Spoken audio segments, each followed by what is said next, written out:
My name is Sophia, and I sell clothes to make a living. Marcus was my husband. We have been separated for almost a year now. We were both fashion designers. We met at work, fell in love at work, and destroyed each other at work. I left him when he stole one of my designs and sold it under his own name. He called it a small thing. To me, it was betrayal. Now, I run a small fashion studio in downtown Houston. I thought I could build something on my own, but life isn't kind when you are alone. Orders slowed, rent grew, loans piled up.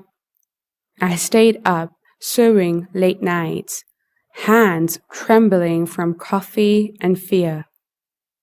Then one morning, I got an email from a fashion designer, Clara.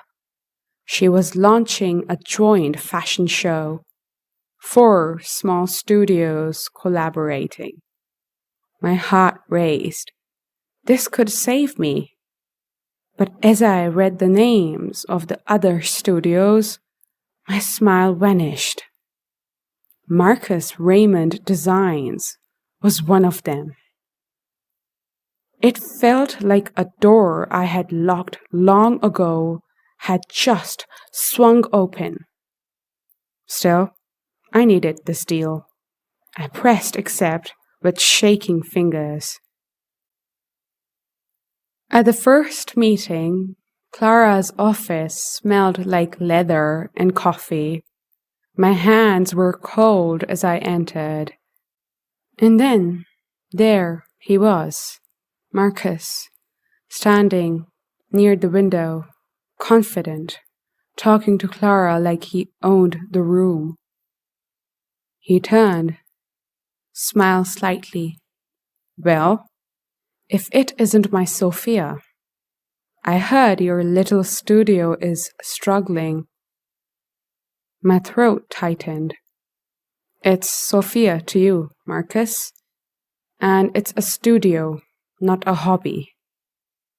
He chuckled. Relax. We're just here to work. Old stories don't matter anymore, right? But his eyes told me they still did. Clara paired us to design one joint piece. Every day we sat side by side at the long wooden table. Silence filled the air like smoke. Marcus would tap his pencil and smack. This sketch is too safe, he'd say. You used to be bolder. What happened, Sophia? Did independence kill your spark? I clenched my jaw. Not everyone steals to feel alive. He leaned closer. Careful. You don't want to start another fight you can't finish. That's how it went. Little cuts in every sentence. One rainy night, just the two of us stayed behind. The hum of the sewing machine echoed softly. I looked up and found him watching me. He said, Do you ever miss it? Those nights we stayed up sketching till sunrise. I wanted to say no. Those nights ended with you lying, I said instead. He smiled faintly. You think everything I did was a lie? Selling my designs behind my back was. He sighed. You never listened. You left before I could explain. And you never stopped needing power, I replied. The next morning, Clara called a progress meeting. I was exhausted. Marcus, as always, was flawless, confident, charming. Before I could present, he stood up and showed our design. Clara clapped. Beautiful, Marcus. This could be our showstopper. My stomach dropped. It was my design. He looked at me and whispered, You should have been faster. That moment burned like acid. I wanted to walk out, but I couldn't. I needed this deal, so I stayed silent. That night, I cried until my eyes hurt. My phone buzzed, a message from Marcus. Meet me tomorrow at Kingwood Cafe. We need to talk. The next day, I went. He was already there. Coffee in hand, calm as ever. You look tired, he said. Business not going well? You stole from me again, I said. You took my design. He leaned back. You think I care about that dress? I wanted to see if you still fight for what's yours. What are you talking about? You gave up too easily, Sophia. You used to be fire. Now you are just fear. You hurt me, and now you call it a lesson? He looked away. That deal, the one you think I stole back then, I did it to keep us both afloat. You never asked why. Because you never told the truth. He smiled faintly. Maybe because you never wanted to hear it. For a moment, his face softened. Regret flickered, but it vanished fast. Then he said, I can save your studio. I'll invest in it, but I'll control everything. I froze. You want to own me again? Think of it as business, he said. You get money, I get results. It felt like poison wrapped in honey. I wanted to say no, but I was desperate, so I agreed. Marcus came to my studio every morning, bringing his charm and control. He fired 2 assistants, changed prices, rewrote plans. You are too emotional to run a business, he said. At least I still have a heart, I shot back. He laughed. Hearts don't pay bills. We fought daily, yet every argument felt like fire, burning but alive. One evening, I found him fixing the lights in the back room, sleeves rolled up.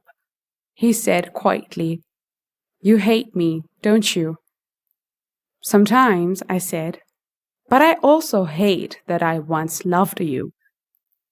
He smiled bitterly. You still do, Sophia. That's why you're here. I froze. My chest felt heavy. I wanted to deny it, but I couldn't. He stood there, his eyes full of sadness. I am not a good man, he said, but I never stopped caring for you. For a second, the world felt still. Then my assistant called my name, breaking the moment. Finally, the fashion show day came.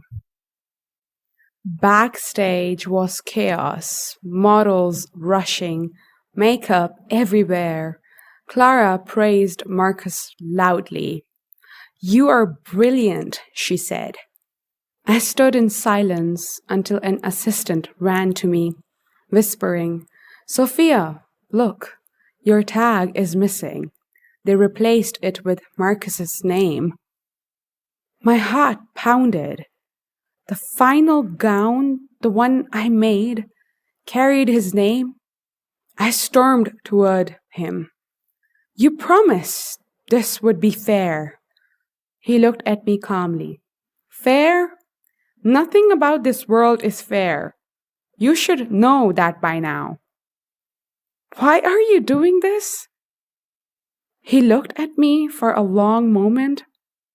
Because I want you to remember me, even if it's in anger. Then the lights dimmed.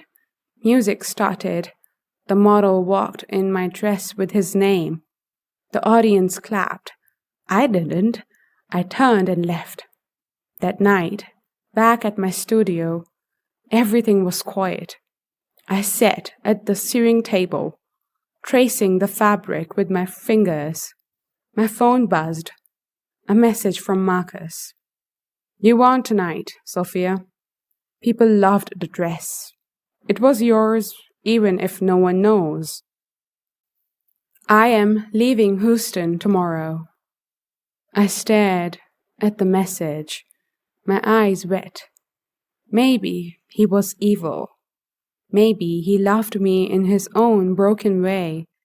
Maybe both were true. I whispered into the dark. I don't know what hurts more, losing you or still feeling you everywhere. And that night I understood. Some loves don't end. They just hide behind pride and silence. And when they return, they don't ask for forgiveness. They just linger forever.